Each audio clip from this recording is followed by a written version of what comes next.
The arrival of the massive warships of the Galactic Council emerged from hyperspace like metal mountains against the darkness of space. 300 vessels, each one larger than any structure humanity had ever built, formed a perfect formation around Earth's solar system. Commander Vex stood on the bridge of the flagship, his forearms crossed behind his back. His species, the Crawl, had conquered 1,000 worlds. Earth would be number 1001. "Status report," Vex commanded, his voice echoing through the bridge. "All ships in position." "Commander," replied his second-in-command, Officer Tar. "The primitive world shows no signs of space defenses. Their most advanced vessels appear to be simple chemical rockets." Vex's mandibles clicked in satisfaction. The surveillance probes they'd sent to Earth over the past century had reported accurately. Humans were still trapped in their own solar system, playing with primitive nuclear weapons and basic computers. They posed no threat to the might of the Galactic Council. "Begin the transmission," Vex ordered. "Let them know their new masters have arrived."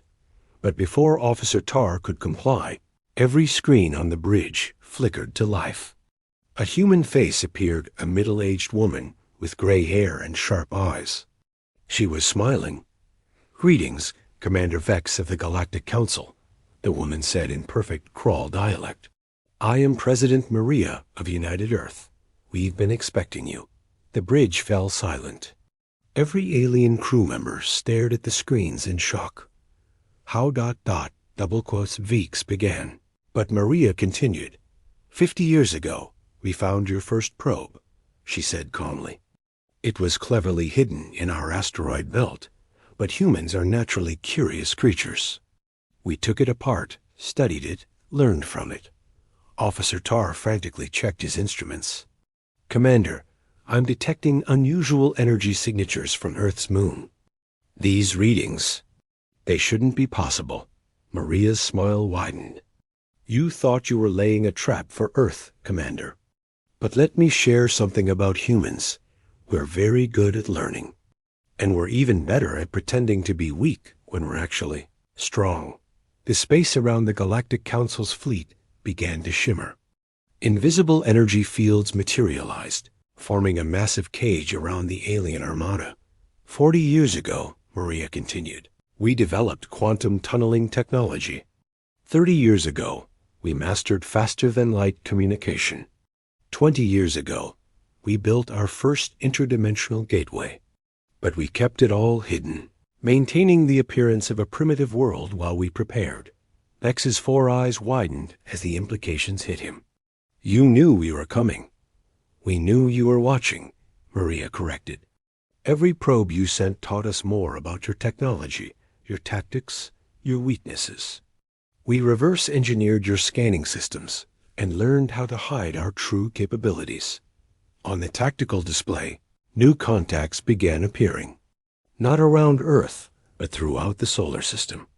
Hundreds of human vessels materialized from seemingly empty space leak, advanced ships that bore no resemblance to the primitive rockets the aliens had observed.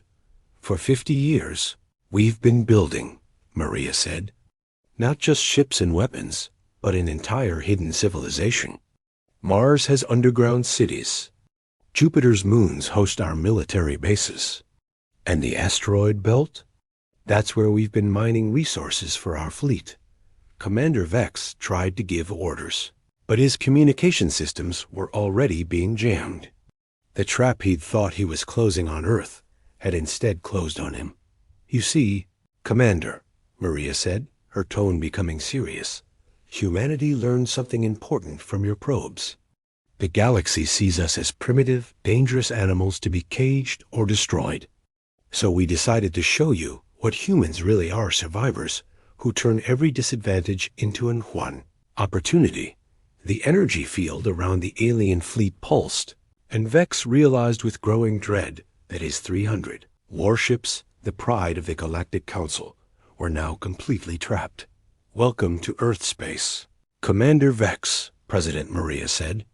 "Now, shall we discuss the terms of your surrender? The hidden network deep beneath the ice of Europa.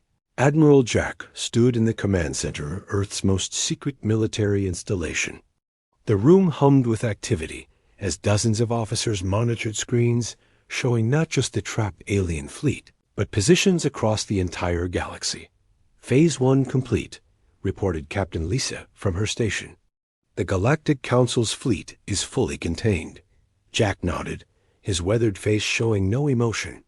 He'd been preparing for this day for 20 years, ever since he'd been recruited into Earth's Shadow Space Program. Initiate Phase 2.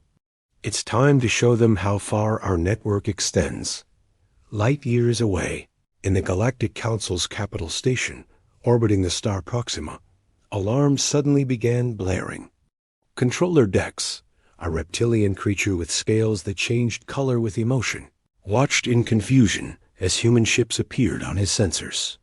Not near Earth, but here, in the heart of Council space. This is impossible. Dex hissed, his scales flashing red. Humans don't have faster-than-light travel. But the evidence was undeniable. Human vessels were appearing at key locations throughout Council territory. Not attacking, just appearing, making their presence known. Back in Earth's solar system, Commander Vex was discovering something even more disturbing. His communication officer, Specialist Grimm, had gone pale in impressive feat for a being with naturally white skin. "Commander, our secure channels." "They're not secure," Grimm reported. "The humans have been listening to everything. Not just recent communications archived messages going back decades.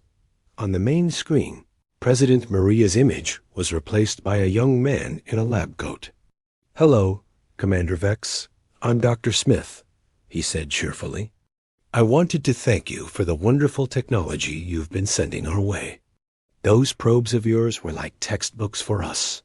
Smith gestured, and technical diagrams appeared on screen, alien diagrams, but modified with human improvements. "Your quantum processors gave us ideas for quantum tunneling. Your subspace transmitters taught us about dimensional folding. Every piece of technology you used to spy on us became a lesson in advanced physics." Vex felt his confidence crumbling.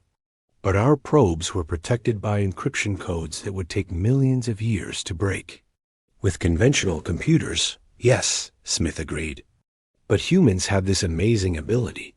We don't just copy technology, we improve it. We built quantum computers that could break your codes in minutes. Then we used those computers to design better computers. It's what we call exponential growth." The doctor's image vanished, replaced by a star map. Red dots marked Galactic Council worlds. Blue dots, far more numerous than anyone expected, marked human positions. "You thought Earth was isolated," Maria's voice returned. "But for the past 30 years, we've been sending out colony ships through dimensional gateways, bypassing normal space entirely. We've been living among you, learning your languages, your cultures, your weaknesses." Officer Tar checked his instruments again. "Commander, 17 of our ships are reporting system failures. Non-critical systems only, but it's spreading." Maria's face reappeared. "Don't worry, we're not trying to hurt anyone. Consider it a demonstration. Your ships use networked AI systems for efficiency. We've had 50 years to study those systems and create very specific computer viruses. Right now, we could shut down your entire fleet's life support if we wanted to. But we won't." In the background of Maria's transmission, Admiral Jack's voice could be heard giving orders. "Ghost Fleet Alpha, maintain position. Beta through Delta, prepare for Phase 3. Vex's tactical officer suddenly gasped. "Commander, the rebellion factions in the outer territories, they're moving." "All of them simultaneously." "Oh, yes," Maria said casually. "I forgot to mention. Those primitive humans your scouts occasionally reported seeing in frontier markets. They were our traders. We've been supplying the rebellion with food, medicine, and occasionally ... information about Council fleet movements." The magnitude of the deception was staggering. Vex had thought he was dealing with a single planet of primitive beings. Instead, he was facing a galaxy-spanning network that had been growing in shadow for decades. Every move you made, we watched, Maria continued. Every strategy you discussed, we heard. Every weakness in your society, we catalogued. You thought you were the predators, and we were the prey. But humans have always been persistence hunters. We don't chase our prey, we outlast it. Commander Vex slumped in his command chair. The trap hadn't just been sprung on his fleet. The entire Galactic Council had been outmaneuvered by a species they dismissed as barely civilized. Now then, President Maria said, "Shall we discuss what happens next?" The Counter-Strike Captain Tom stood on the bridge of the stealth ship Shadow, invisible to alien sensors, and positioned directly behind the Galactic Council's flagship. Around him, 200 similar vessels waited in perfect silence, ghosts in the darkness of space. "All ships report ready," his tactical officer, Lieutenant Ray, announced quietly. Tom nodded. "On my mark, drop stealth and activate phase shift weapons. Let's show them what humanity learned from their own technology." Commander, Vex was still trying to process the scope of humanity's deception when space itself seemed to explode with light. Ships appeared from nowhere, human ships that had been there all along, hidden by technology that shouldn't exist. Shields up. Vex roared, but it was already too late. The human weapons fired beams of energy that seemed to ignore the alien shields entirely, passing through them as if they weren't there. The shots didn't destroy. They disabled. Weapons systems went offline. Engines stopped responding. One by one, the mighty warships of the Galactic Council became floating metal tombs. How? Officer Tar gasped. "Our shields are impervious to all known weapons." On the screen, Captain Tom's face appeared. "Known weapons, yes," he said calmly. "But we created something new. Your shields work by bending space-time. Our phase shift weapons simply operate in a different dimensional phase. We pass right through." Meanwhile, aboard the Council flagship, alarms began blaring in the secure communication chamber. Lieutenant Anna materialized in a flash of blue light, appearing from thin air in the middle of the most protected part of the ship. The alien guards raised their weapons, but Anna held up her hands peacefully. "I'm not here to fight," she said in perfect crawl. "I'm here to deliver a message." She placed a small device on the communication console. Instantly, every screen in the fleet displayed the same image. Earth, surrounded by thousands of human ships that had been hidden until now. "Your reinforcements won't be coming," Anna said matter-of-factly. "Every jump gate in Council space went offline 3 minutes ago. We've been studying them for years, and it turns out they have a fatal flaw. They all use the same quantum frequency. Change that frequency, and they stop working." Back in the command center on Europa, Admiral Jack watched as reports flooded in from across the galaxy. "Phase 3 is go," he announced. "All units execute Operation Revelation." At every Galactic Council homeworld, human ships appeared simultaneously. Not attacking, just ... arriving, proving they could. The message was clear. Nowhere was safe from humanity's reach. Professor Lee, Earth's lead xenopsychologist, appeared on Vex's screen.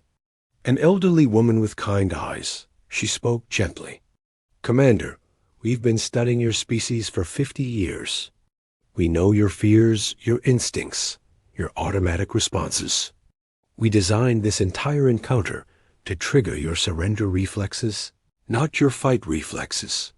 Vex realized with horror that she was right. Every move the humans had made was calculated to make the Council feel outmaneuvered rather than threatened. They'd disabled rather than destroyed. They'd appeared at homeworlds but hadn't attacked. They were herding the Council toward only one logical choice. "You studied our psychology through captured probes?" Vex asked weakly. "Not just the probes," Lee replied. Every time your scouts interacted with humans they thought were primitive traders, we were learning. How you think, how you react, what you value. We know you better than you know yourselves. General Mike, Earth's military commander, now joined the transmission from Earth's main command center. Commander Vex, we're about to demonstrate something that will change your understanding of the galaxy. Watch your long-range sensors.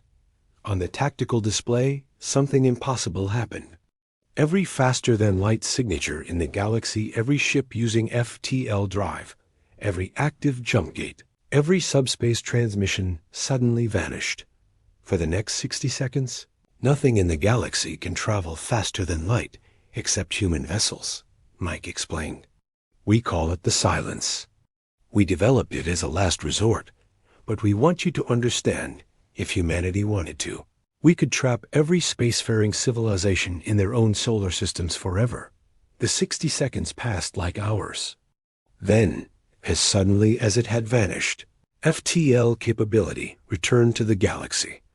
We don't want to be conquerors, President Maria's voice returned. But we will not be conquered. The trap you thought you were setting for Earth has become a demonstration of why the galaxy should never have underestimated humanity. Young pilot David, monitoring communications from his fighter, noticed something interesting. Admiral Jack, I'm picking up transmissions from inside the Council fleet. Some of them, they're celebrating our arrival. Jack smiled grimly. The resistance movement reveals itself at last. The revelation. The council chamber on the flagship fell silent as President Maria began transmitting directly to every ship in the trapped fleet. Behind her stood a collection of humans and, surprisingly, several alien species that the council recognized as conquered peoples. Commander Vex, before you make any decisions, you need to understand the real history of Earth, Maria began. Professor Lee, would you explain? Asterisk, the elderly xenopsychologist appeared on screen, standing in what looked like a museum. Behind her were artifacts that made Vex's blood run cold, pieces of Galactic Council technology, but ancient. Thousands of years old. 12,000 years ago, the Galactic Council tried to conquer Earth for the first time, Lee said calmly. We were in our Stone Age. Easy prey, they thought. But something went wrong. The invasion force never returned. She gestured to cave paintings that showed crude figures fighting against beings from the stars. Humans forgot it as history became legend. But we never forgot how to fight against impossible odds. It's written in our DNA, the will to survive, adapt, and overcome. Officer Tar was checking historical records frantically. Commander, there's a classified file. Project Garden. A colonization attempt of Earth that ... failed. All ships lost. The Council voted to quarantine the planet and observe. But why attack now? Vex asked, though he feared he already knew the answer. General Mike answered from Earth's military command. Because of what your scientists discovered about human neural plasticity. We're the only species in the galaxy that can naturally adapt to any technology, learn any language, survive in any environment. Your council feared what we could become if we ever reached the stars. Maria's expression grew serious. Your own scientists, Commander Vex, wrote the report. They said humanity would either become the galaxy's greatest threat or its greatest hope. The council chose to see us as a threat. On Pew, a new face appeared on the screen, an alien face, but not one Vex expected. It was Counselor Zara, one of the highest-ranking members of the Galactic Council itself. Hello, Commander, Zara said. I'm transmitting from Earth. I've been here for 3 years, not as a spy, but as a guest. The humans knew who I was from the moment I arrived. Vex couldn't speak. One of their own leaders had defected. Not defected, Zara continued, as if reading his thoughts. I came to verify the truth. The humans showed me everything: their cities, their culture, their plans. They're not conquerors, Vex. They're builders. They want to join the galaxy, not rule it. President Maria stepped forward again. We're offering you a choice, Commander. Surrender, and we'll prove our good intentions. Continue fighting, and we'll be forced to disable every Council ship in the galaxy. The choice is yours. But know this, General Mike added, showing a display of tactical positions. We have allies among your conquered worlds. The moment we revealed ourselves, 17 species declared independence from the Council. Your empire is already crumbling. Young pilot David, still monitoring communications, reported to Admiral Jack, "Sir, we're getting surrender signals from 43 Council ships. They're requesting asylum." Jack smiled. "The Resistance members are showing themselves." Just as we planned. Back on the flagship, Commander Vex was watching his empire fall apart in real time. Reports flooded in from across the Galaxy Rebellion on conquered worlds, Council ships defecting, entire sectors declaring neutrality. "You planned all of this," Vex said to Maria. "Every single detail. Asterisk, we had 50 years, Maria replied simply.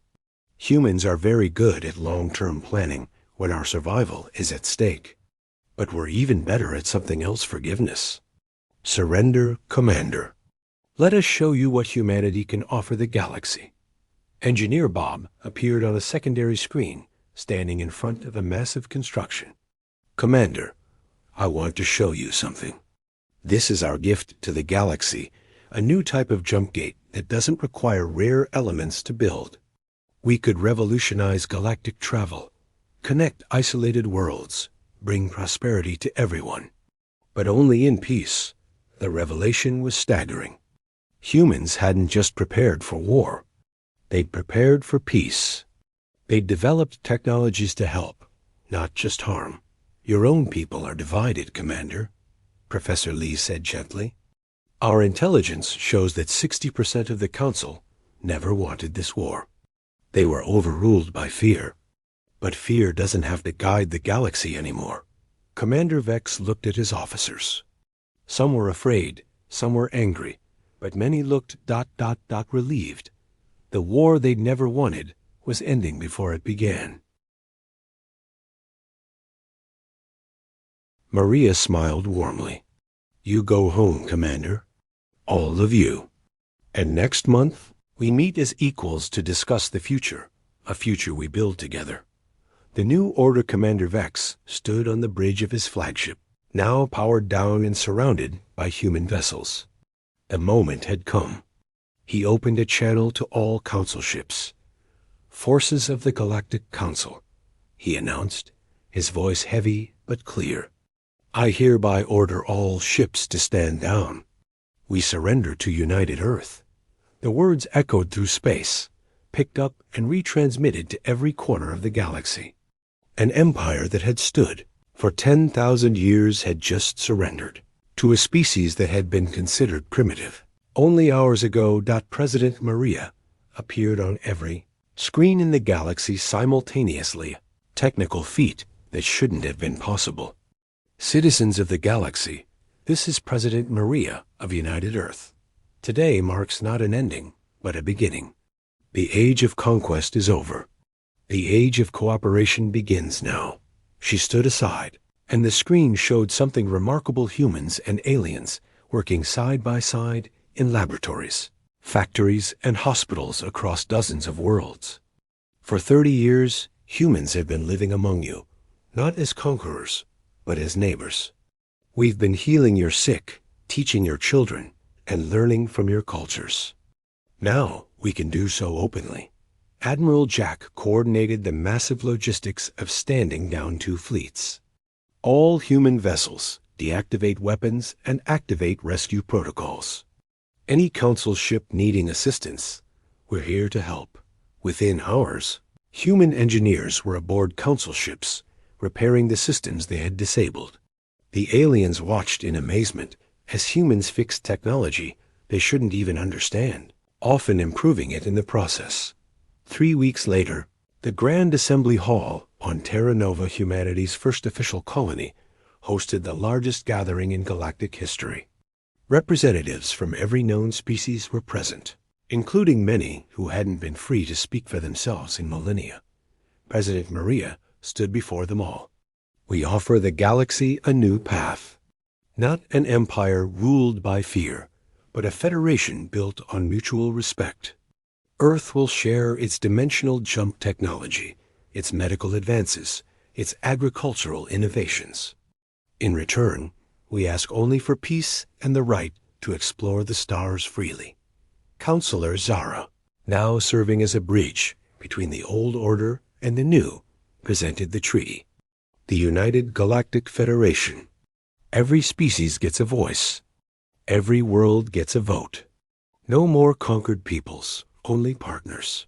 Commander Vex, who had expected imprisonment or worse, found himself appointed as military liaison between Earth and the former Council worlds. Why trust me? He asked Maria during a private meeting. Because you chose surrender over the destruction of your people, she replied. That takes wisdom and courage. Besides, humanity believes in redemption. We've all been the villain in someone's story. What matters is what we do next. Engineer Bob unveiled humanity's gift to the galaxy, a network of new jump gates that would connect even the most remote worlds. Travel that used to take months will take hours. Trade routes that were impossible are now easy. The galaxy is about to become a much smaller, more connected place. But the biggest surprise came from Dr. Smith's announcement. While preparing for potential conflict, we discovered something extraordinary. There's a pattern in the galaxy, signs of an ancient civilization that predates us all. We found their warnings. Something is coming from beyond our galaxy. Something that requires all of us working together to face. The revelation shifted everything. The petty wars and conquests of the past seemed insignificant compared to an external threat.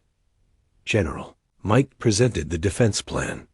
Human phase shift technology, Council shield harmonics, rebel guerrilla tactics combined, we can create defenses unlike anything the galaxy has ever seen. But only if we work together. Young pilot David, now an ambassador to the youth of many worlds, started the first integrated training program. Humans and aliens learning from each other, sharing techniques, building trust. Epilogue. 10 years later, Captain Tom, now Admiral Tom, stood on the bridge of the Unity, the first ship built jointly by humans and 12 other species. Around him, a crew of diverse beings worked in perfect harmony. Contact on long-range sensors, Lieutenant Ray reported. The ancient enemy has arrived. Tom smiled grimly. Send the message to all Federation fleets. Tell them Earth stands ready, and we stand together. The galaxy that had once tried to trap Earth now stood united behind human leadership. Not because humans had conquered, but because they had chosen to elevate everyone. In her office on Earth, an elderly President Maria received the news. She looked at the portrait on her wall, the first meeting between humans and aliens. Once enemies, now family. They thought they could trap Earth, she said to herself, smiling. They never realized we weren't trying to escape. We were trying to bring everyone together. The real trap had been fear itself. And humanity had freed the entire galaxy from it. Asterisk.